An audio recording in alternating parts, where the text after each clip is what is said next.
Mr. Tabletopic's master.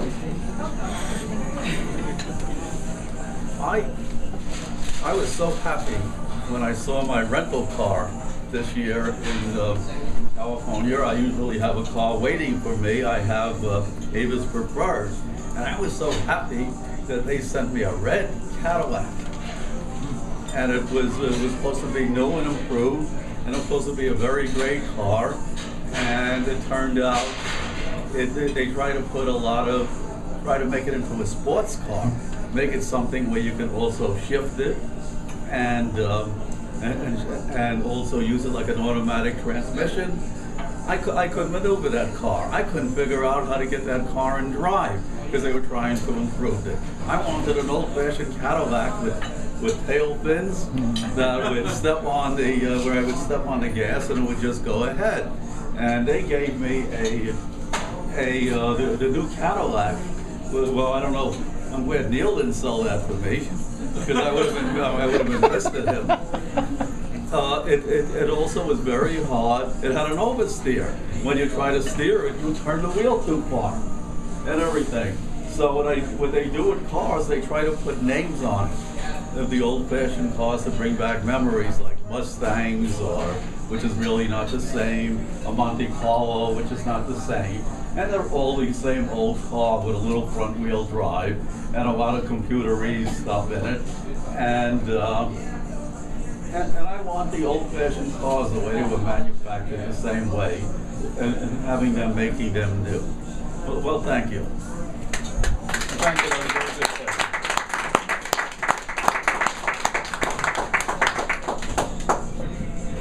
Is the new and improved mentality good for our economy?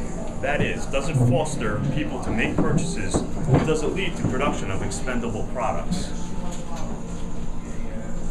Grace?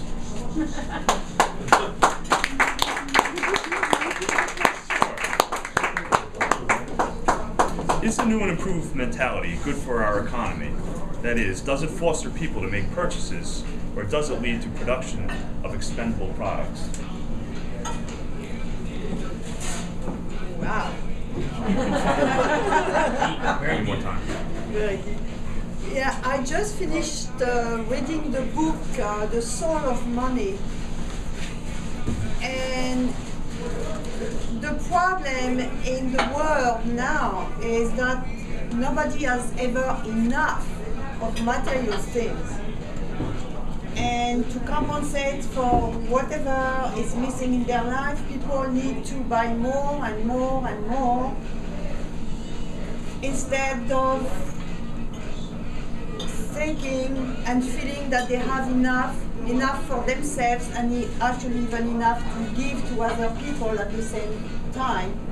And then actually they would receive. So it's not in the material things that happiness resides.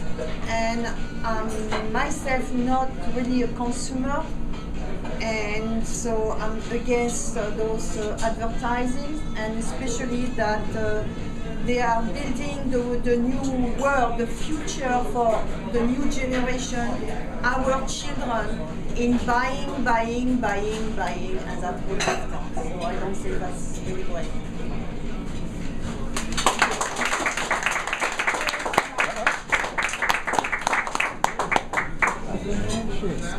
Last question. What upgrade have you purchased that left you so frustrated that you vowed to stick with the old and trusted?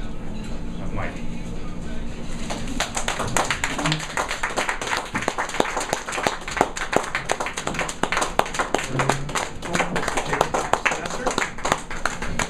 What upgrade have I purchased that left me so frustrated that I decided to stay with the old tried and true model?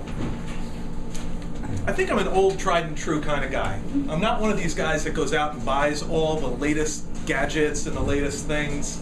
I mean, we have DVD players that are like 10 years old. We've got VCR players that are 8 years old. VCR players, believe that or not.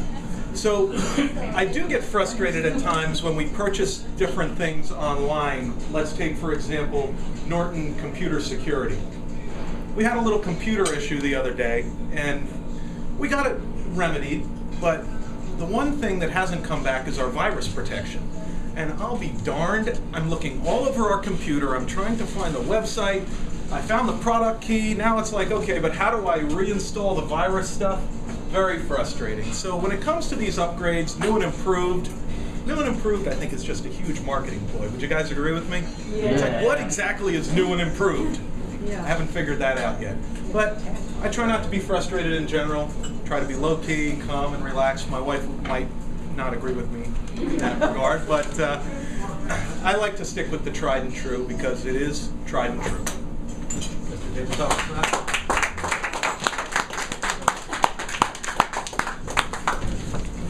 Turn it over to our to our postmaster, Michelle Sevilla.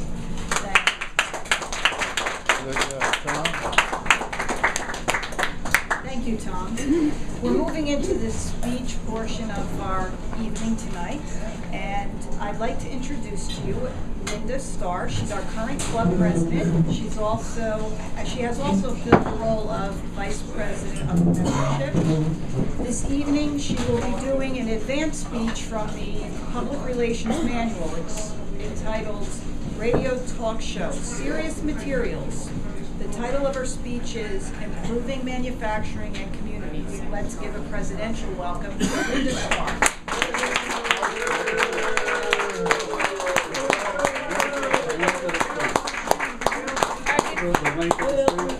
Yeah, before we start rolling, before you start timing, let me just explain.